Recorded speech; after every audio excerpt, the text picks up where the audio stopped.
Hey guys, Level Cap here, and this week in gaming we might get new Battlefield 2042 info before EA Play Live. Cheating in Warzone has gone to a whole new level.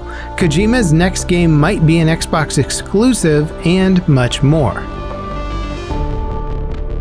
We may get some new Battlefield 2042 info before EA Play Live kicks off on the 22nd. EA are hosting 3 spotlight panels before the big event. The first episode goes live on the 8th and highlights the future of FPS with Battlefield 2042 and Apex Legends.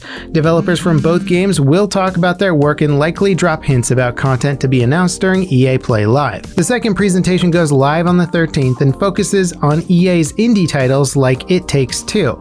The third will look at Madden 22, a final fourth panel will go live on the 20th, but EA are keeping quiet about its content. That said, Battlefield 2042's storage solution partner Western Digital is teasing an announcement on that date.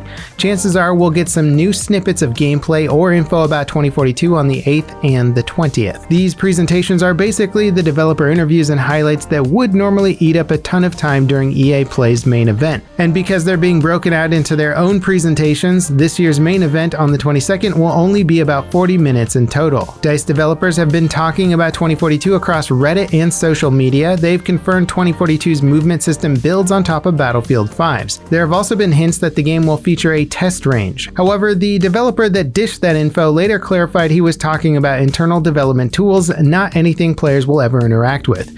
EA also announced Nvidia, Xbox, and Logitech as official partners for the game. The partnership with Nvidia adds DLSS and reflex low latency options for 2042, which will be a significant performance boost for anyone with compatible hardware. And before we get to the rest of Battlefield 2042 news, here's a quick word from today's sponsor. Today's video is sponsored by my longtime PC hardware partner, Origin PC. They sell customizable pre-built PCs with all sorts of awesome hardware like the latest generation CPUs and GPUs. On top of that, they also offer full custom loop water cooling, custom case art, and solid customer service. They've been a sponsor of this channel for several years and have been the main supplier of my PCs the entire time. These are all the custom PCs they've sent me over the years, and each one is cooler than the last. Click on the link below to check out their website and start customizing your own Origin PC. Alright, now regarding EA Play Live, we know Battlefield 2042 and Apex Legends will be heavily featured. DICE will cover 2042's Hazard Zone and Unnamed modes. They'll also announce dates for the game's beta events. Hopefully we'll get to see some actual gameplay during the presentation. The gameplay trailer DICE released last month was great, but it only gave us a few brief glimpses of combat. Regarding potential announcements, a Dead Space remake or a new title may be revealed during EA Play Live. Unfortunately, there won't be any Mass Effect or Dragon Age coverage. BioWare confirmed that via Twitter. Overall, you can expect a very Battlefield-centric event. EA are putting a ton of weight behind the franchise this time around. Outside of 2042, the Battlefield community is also doing some exciting stuff. The Battlefield 3 Battle Royale mod developers released a progress update, and it looks fantastic. The mod will feature a heavily modified and expanded map, a circle of death similar to Firestorm's, a custom dropship, ping system, and an in-depth loot system that lets you customize individual attachments. There's no ETA for the mod's launch, but playtesting should start in the next couple of months. Cheaters in Call of Duty Warzone aren't a new problem, but the severity of the exploits they're using is only getting worse. New cheat programs have popped up that let users fire their weapons into the ground and still hit enemy players. This style of cheat has become very popular recently. It's called Silent Aim, and it's way easier to use than normal aimbots. There's also cheats that can force players in the lobby out of the game entirely by causing a dev error. All this is happening despite Raven banning tens of thousands of players every month. To their credit, updates to Warzone's cheat detection and ban waves do make a dent in the problem, but it's really like playing whack-a-mole on a machine that never stops. There's no telling how bad things will get if Raven can't get them under control.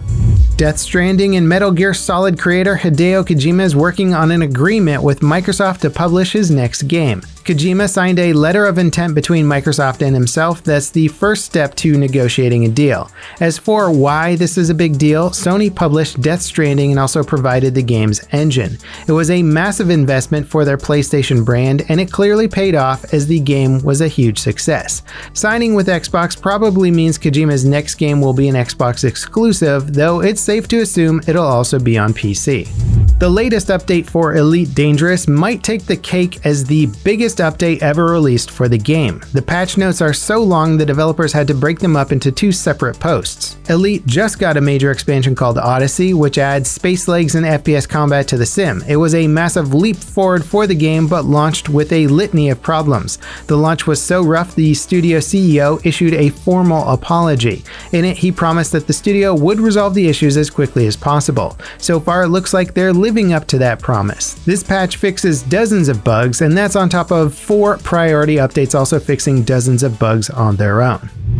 In somewhat shocking news, games retailer Humble Bundle will stop allowing users to donate 100% of their purchases to charity by the middle of the month. They announced the change in a blog post saying the update will allow us to continue to offer great prices on amazing games, books, and software, all while supporting important charitable initiatives with every single purchase. Media and entertainment company IGN acquired Humble in 2017.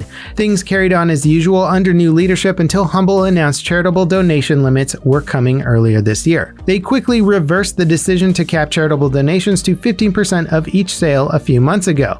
This new change will require a minimum of 15% to go directly to Humble for every sale. The reaction to this change on social media has been very negative. Many view it as a cheap attempt to increase profit. Others see it as a more sustainable business model for the company.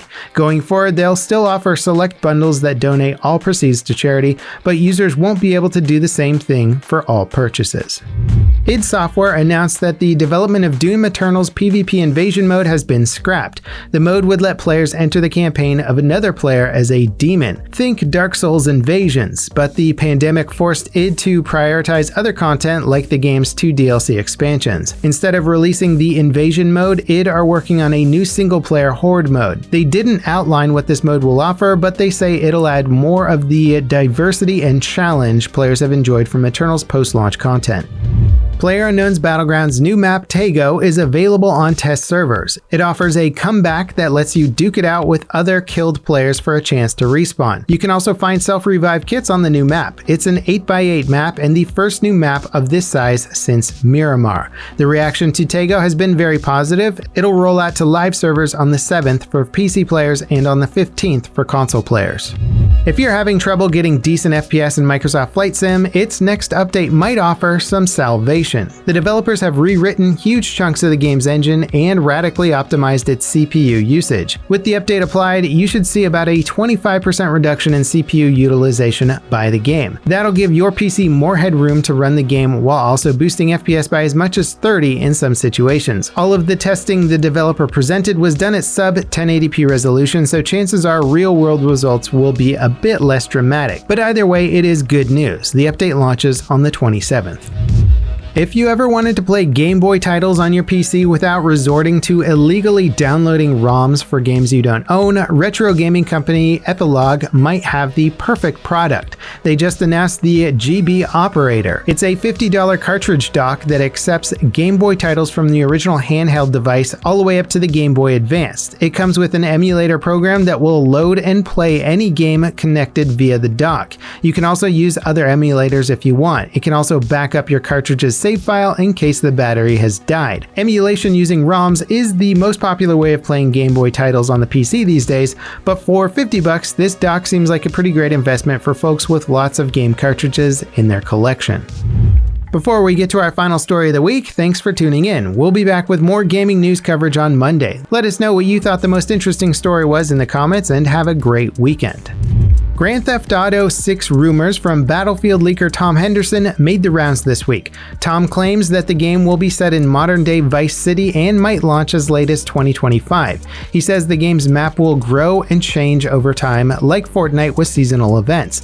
It'll also offer a variety of playable characters. Any GTA 6 info should be treated as speculation since Rockstar hasn't said a word about the game yet, but Tom's claims sort of line up with reality. Rockstar's parent company, Take-Two Interactive, will be spending $90 million on marketing in 2023, which is a lot more than usual. That's a pretty good indication that GTA 6 will at least be revealed that year. They spent $128 million marketing GTA 5 according to Wikipedia.